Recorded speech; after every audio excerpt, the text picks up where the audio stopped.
আসসালামু আলাইকুম। তো ৩ টি সংখ্যার যোগফল নির্ণয়ের ফ্লোচার্ট নিয়ে এখন একটু আলোচনা করি। এখানে বলা আছে ৩ টি সংখ্যার যোগফল নির্ণয়ের ফ্লোচার্ট অঙ্কন করো। প্রশ্নে যদি ৩ টি সংখ্যা চায় এবং সংখ্যাগুলো দেওয়া না থাকে, সেই ক্ষেত্রে সংখ্যাগুলোকে আমরা জাস্ট চলক আকারে ধরে নিব, ঠিক আছে? তো এখানে ৩ টি সংখ্যা যেহেতু বলছে, কোনো সংখ্যা দেওয়া নাই। আমরা এখন একটা সংখ্যায় ধরবো A, আরেকটা সংখ্যা B, আরেকটা হচ্ছে C। আপনার ইচ্ছা হলে আপনি X, Y, Z ও ধরতে পারেন, কোনো সমস্যা নাই। যেকোনো চলক ধরলেই হলো। আমরা লিখবো কি? ও আরেকটা কথা, এই যে এগুলা সম্পর্কে যেহেতু আগের ভিডিওগুলোতে অনেক ধারণা দিছি, অনেকবার বলছি, তো এখন আর এটা নিয়ে ভিডিও বড় করলাম না। আপনারা যেহেতু এগুলা পারেন, তো যদি কেউ না পারেন, আগের ভিডিও না দেখেন, তো এগুলো একটু দেখে নিন, ঠিক আছে? তো আমরা ডাইরেক্ট কাজে আসি। সরি। এখন লিখবো হচ্ছে মনে করির পরে হচ্ছে সংখ্যা তিনটার একটা সংখ্যা কি ধরবো, দ্বিতীয় সংখ্যা কি ধরবো, এরকম লিখে নেবো। তো প্রথম সংখ্যা ধরলাম আমরা এ ধরবো, হ্যাঁ? আচ্ছা, বড় হাতে ধরি। এগুলো বড় ছোট কোনো বিষয় না, ঠিক আছে? আপনারা চাইলে ছোট ধরতে পারেন, বড় ধরতে পারেন। তারপর হচ্ছে দ্বিতীয় সংখ্যা বি, হ্যাঁ? এরপর আসলো হচ্ছে আমাদের তৃতীয় সংখ্যা সি। এবার আসি আমরা, যেহেতু তিনটা সংখ্যা ধরা শেষ, এখন ধরা বাকি আছে হচ্ছে যোগফল, তাই না? তো আমরা যদি যোগফলকে এক্স ধরতে পারি, ইচ্ছা মতো ধরা যাবে, সমস্যা নেই। তো যোগফল মনে করলাম আমরা এক্স, ঠিক আছে? তো অতএব সমীকরণটা কি দাঁড়াইলো? এক্স সমান হচ্ছে এ plus B plus C.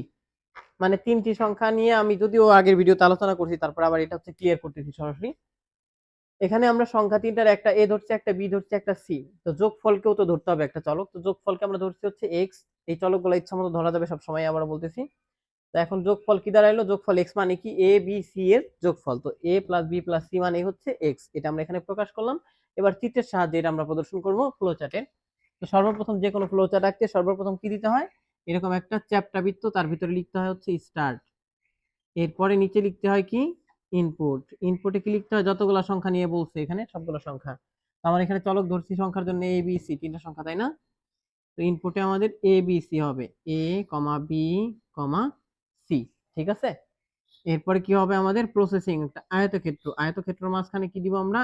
X সমান এই সমীকরণ যেটা আছিল, সমীকরণটা কি আছে? এ প্লাস বি প্লাস সি। দেন আসলো কি আমাদের?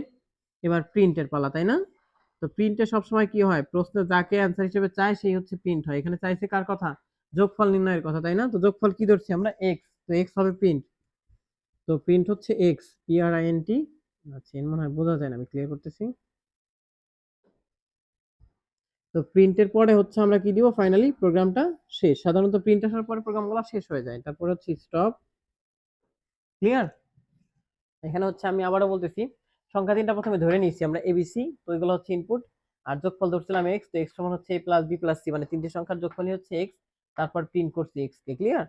এরপরে শেষ। এখন যদি বলতো চারটি সংখ্যা, সেক্ষেত্রে আমরা কি করতাম? এ বি সি, মনে করেন আরো একটা ধরতাম ডি। এরপর হচ্ছে এ বি, আর এখানে কমা দিয়ে লিখতাম সি, এর পরে ডি লিখতাম। এখানে A plus B plus C plus D লিখতাম। প্রিন্ট এক্সই থাকতো, আর এগুলা বাকি সব ঠিকঠাক। সংখ্যা যত বলবে, খালি এখানে চলক বাড়বে আর এখানে বাড়বে, ঠিক আছে? তো আশা করি 3 সংখ্যা, 4 সংখ্যা, 5 সংখ্যা নিয়ে কারো সমস্যা হবে না। তারপর আপনারা একটা কাজ করেন, আমি এখন আপনাদের প্র্যাকটিস করার জন্য এই 5 সংখ্যার একটা বলে দিলাম। 5 সংখ্যার জন্য একটা নির্ণয় করেন, আপনার ইচ্ছা মতো ধরে নেবেন। 5 সংখ্যার যোগফল নির্ণয়ের ফ্লো চার্ট করবেন, হ্যাঁ? 5 সংখ্যার যোগফল নির্ণয়ের ফ্লো চার্ট আপনারা প্র্যাকটিস করেন। এটা পারলে আশা করি 5 সংখ্যা নিয়ে কারো সমস্যা হবে না।